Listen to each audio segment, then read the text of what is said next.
Good morning. চলে এসেছি নতুন একটি ব্লগ নিয়ে। আজকে যেখানে রয়েছি সেটা হচ্ছে মল্লিকপুর, ইসলামপুর, হাওড়া। আমি গতকালকে এসেছিলাম এখানকার একটা বিয়ে বাড়িতে অ্যাজ এ ফটোগ্রাফার কভার করতে, এবং আজকে ফিরে যাচ্ছি। ফেরাটা কিন্তু আমাদের ট্রেনই ছিল, মানে 6:45 ট্রেন ছিল, সেটা কোনো কারণে মিস করেছি। কেন? কারণ এখনই বাজে হচ্ছে 6:45 এবং গ্রাম্য রাস্তা দিয়ে হাঁটছি। তুমি জাস্ট দেখো যে এদিকে হচ্ছে আমাদের পুকুর এবং আমার এই পাশটা হচ্ছে পুকুর, এবং পুরো পেছনটা যতটা ভিউ দেখতে পাচ্ছ পুরোটাই একদম সবুজ এবং সবুজ। ঠিক আছে, একটু হাঁপাচ্ছি। যাই হোক, আপডেট যেটা হচ্ছে যে এর আগের ব্লগটা যদি দেখে থাকবে, নেহা মেটের বিয়েতে আমরা এসেছিলাম এবং যতটা কাজ করেছি ভালোই হয়েছে, ভালো পরিবার। আজকে ফিরে যেতে হচ্ছে বিশেষ কিছু কাজের জন্য, এবং গল্প যেটা হচ্ছে যে ট্রেনটা তো মিস করে ফেললাম। ট্রেনটাতে গেলে ভালো হতো। পেছনের এই ব্যাগটা ভীষণ ভারী, কারণ ক্যামেরার প্রতি কটা গ্যাজেট এবং ল্যাপটপ পুরোটাই ব্যাগে নিয়ে ক্যারি করতে হয়, এবং একটা গামবুটের মতন একটা জুতোও পরে এসেছি। যাই হোক, যাবো হচ্ছে এখান থেকে বললো 10 নম্বর তোমার বাস স্ট্যান্ড, সেখান থেকে কলকাতাগামী নাকি প্রচুর বাস যায়। তো চলো, যতটুকু পারবো কভার করব, তোমাদের সঙ্গে শেয়ার করব, দেখতে থাকো। আমারও কিন্তু এটা নতুন রাস্তা, কি হয় না হয় দেখাচ্ছে। দেখো একবার কি সুন্দর, দেখো এখানে একটা মানে পুরোনো একটা তুলসী মঞ্চ মনে, আর এটা কিন্তু একটা পুকুর। দেখো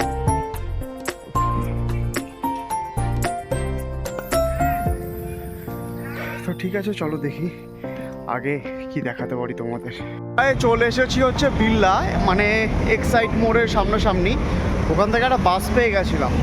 এবার ওই বাসগুলো যে এত পরিমাণে ভিড় থাকে সেটা জানতাম না। যাই হোক, একা মানুষ বলে কোনো রকমভাবে ব্যাগটা রেখে রুখে গুজাগুজি করে চলে এলাম। অনেকটাই তাড়াতাড়ি চলে এসেছি, প্রায় 1.5 ঘন্টার মধ্যে চলে এসেছি।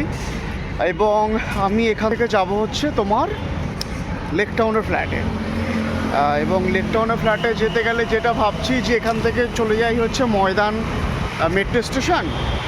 ওখান থেকে আমাদের হয় দমদম বেরিয়ে যাবো, নাহলে বেলগাছিয়া থেকে বেরিয়ে যাবো। তো ট্রেনের টাইমটা মিলিয়ে দেখি। এবং বাসে আস্তে আস্তে কিচ্ছু ব্লক করতে পারিনি, সিটের সামনেও বসার সিট পাইনি। মোটামুটি 45 মিনিট দাঁড়াবার পরে মোটামুটি একটা সিট পেয়েছি। তো চলো এখন এখান থেকে মেট্রোতে যাই, ময়দান থেকে উঠবো। তো ক্রস করছি হচ্ছে এলিয়েট পার্ক থেকে। এইটা হচ্ছে এলিয়েট পার্ক। এখানে টাইম টেবিলটি একটুখানি তোমরা নেটে দেখে নিও, এবং এখানে কিন্তু প্রবেশ অবাধ, মানে কোনো টিকিট লাগে না। এবং ঠিক তার উল্টো দিকে হচ্ছে টাটার বিল্ডিং, এবং টাটার বিল্ডিংয়ের পাশে কলকাতার সবথেকে বড় বিল্ডিং, দেখা যাচ্ছে নাকি এই না, সবথেকে বড় বিল্ডিং ওটা হচ্ছে ক্যালকাটা 42। তো বিল্ডিংটা সাংঘাতিক ভালো, যারা ফটোগ্রাফি করে তারা কিন্তু ময়দান থেকে বেশ ভালো ছবি পায় এটার। এটাই আর কি। ভেতরে শুনেছি অনেক বড় বড় কোম্পানির অফিস আছে। কেউ যদি ভেতর থেকে, মানে বিল্ডিংয়ের ভেতর থেকে যদি ব্লগ করে সেটা তোমরা দেখে নিও। আমি তো কোনোদিনও ঢোকার সুযোগও পাবো না। দারুণ লাগছে। মেট্রো স্টেশন চলে এসছে, তো চলো মেট্রোতে নামি।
সারাটা রাত জাগা, মানে যেখান থেকে আসলাম রাত্রে একটু ঘুমোতে পারিনি। তো সকালবেলায় মনে হয়েছিল যে একবার আখের রস খাই বা কিছু একটা খাই, যে ভেতরটা ঠান্ডা করতে হবে। তো বেলগাছি মেট্রো থেকে নেমে নিয়ে নিলাম হচ্ছে এক গ্লাস আখের রস, দাম নিল হচ্ছে 20 টাকা। এটা খাবো, খেয়ে এখান থেকে বাড়ি যাবো, মানে ফ্ল্যাটে যাবো। ওখান থেকে তারপরে আবার অফিস যাব। আর তো চলো সারাদিন কী কী করছে আজকে সমস্ত কিছু তোমাদের সঙ্গে শেয়ার করবো, দেখতে থাকো দ্য ম্যাড লিবিকি। সো ফাইনালি বাড়িতে এসে স্নান টান করে একটুখানি রেস্ট নেওয়ার নাম করে প্রায় 1 ঘন্টা ঘুমিয়ে পড়েছিলাম। অফিস থেকে বারবার করে ফোন আসছে যে যেতে হবে, তার জন্য এখন বেরোচ্ছি।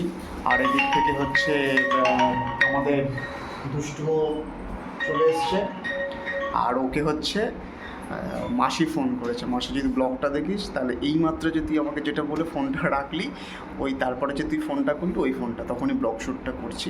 তো চলো বেশি দেরি করছি না, প্রায় অনেকটাই দেরি হয়ে গেল, বেরোই, বাইরে সাংঘাতিক গরম।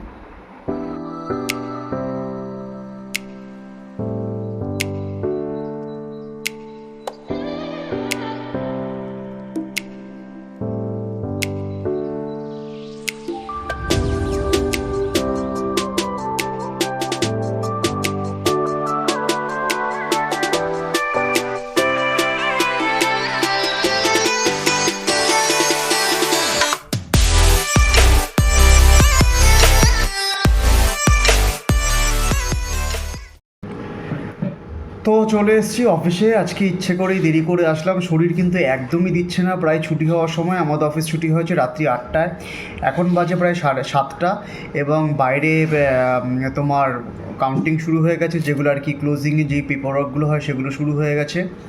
এবং আমি এখন এখানে বসে রয়েছি, যে ভেতরে এটা প্যান্ট্রি, এবং এখানে হচ্ছে দেখতে পাচ্ছ দুটো জাস্ট টিফিন, এদিকে হচ্ছে আমাদের চা আর এদিকে হচ্ছে আমাদের লেস।